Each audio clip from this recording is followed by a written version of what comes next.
Hello everyone, Chief Canuck here with the Halo news from RTX. 343 Industries had a panel about Halo the Master Chief Collection with a primary focus on Halo 2 Anniversary. There's a lot here, so let's get started and I hope you guys enjoy.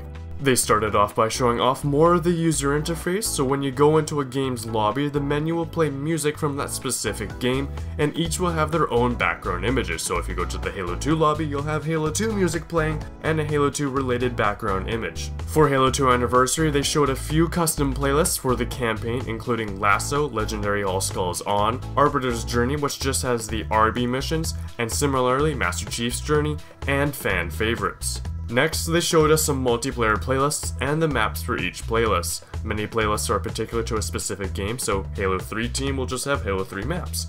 Some, like Team Slayer, will feature maps from all 4 games, and there's a rotational playlist, in this case SWAT, which has specifically selected maps that work well for SWAT from each of the 4 games. Moving on, they showed us more about the controller settings and the options we have. You can have a controller scheme for each of the individual games in the collection, or you have the ability to set a controller scheme to be universal for all 4 Halo games, and you can do this with a touch of a button in the setting. They also mentioned that all existing skulls will be in the game along with some brand new ones, and that will bring the total to over 30 skulls for Halo 2 Anniversary alone. Speaking of skulls, there are some pre-order bonus skulls that are also timed exclusives for the Master Chief Collection. I've already made a video about these, so click the annotation on screen or check the link down below in the description if you want to learn more about these pre-order bonuses for the collection. They also announced that the terminals in Halo 2 Anniversary will actually cover the backstory of the Arbiter, so not only will they be from the perspective of the Arbiter, but we'll get an inside look into the Arbiter's backstory. Through the panel and through the Q&A session, 343 confirmed that Halo 2 Anniversary cinematics will not be from a different perspective, which was what some people thought after seeing the E3 trailer. You'll have the ability to watch the classic ones or the ones Blur Studio is remastering. They'll be identical, but will just look better. 343 revealed that with Halo 2 Anniversary, they want to do more than just remaster it, but expand upon the game's experience. They then showed us a full in-depth walkthrough of the Remastered Ascension Map. Ascension is one of the 6 Halo 2 maps that will have a classic version on the original engine and a remastered version running on the brand new Xbox One engine. Similarly to what they did with Pitfall, the remake of the Pit, they added a few additions for the remastered version, such as a 2-scale Halo ring that rotates in the skybox, also the addition of cover to the sky bridge, and another center structure off of the sky bridge which appears to house the overshield spawn.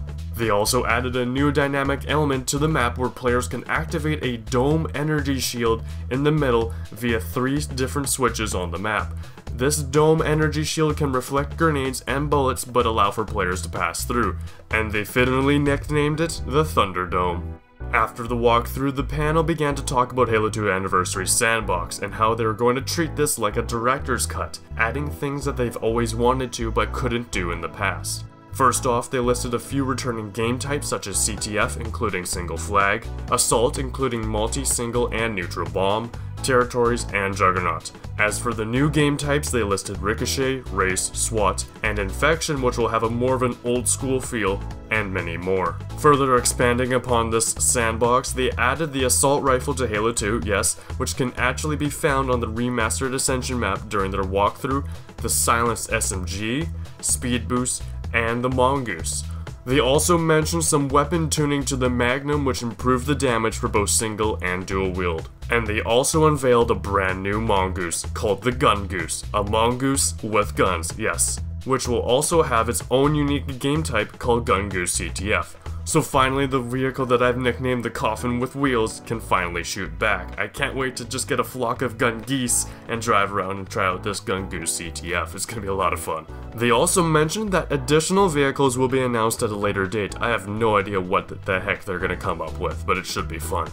Finally, they unveiled concept art for Coagulation and officially announced it will be one of the 6 remastered Halo 2 maps, joining Ascension.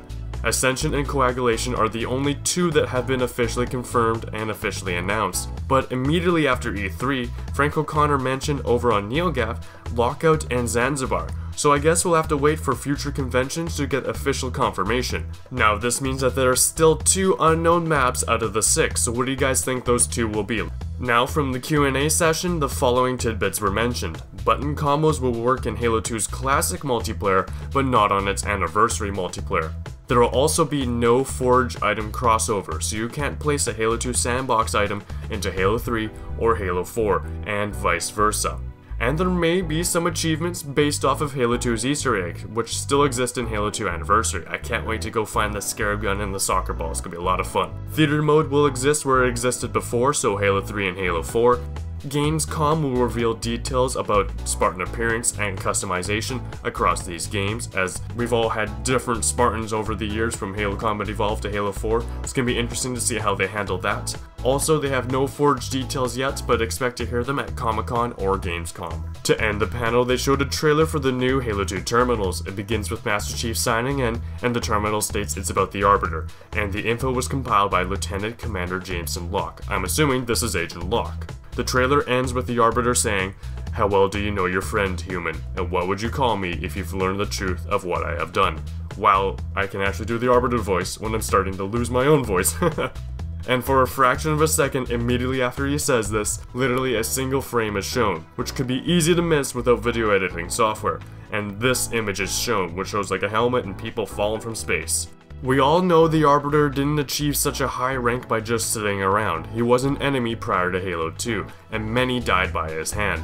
Which makes me wonder, what event is the Arbiter talking about, since it's commonly accepted that he slaughtered planets prior to helping the humans. So perhaps it could be a specific and perhaps personal event, maybe specifically targeted to a particular character, who knows.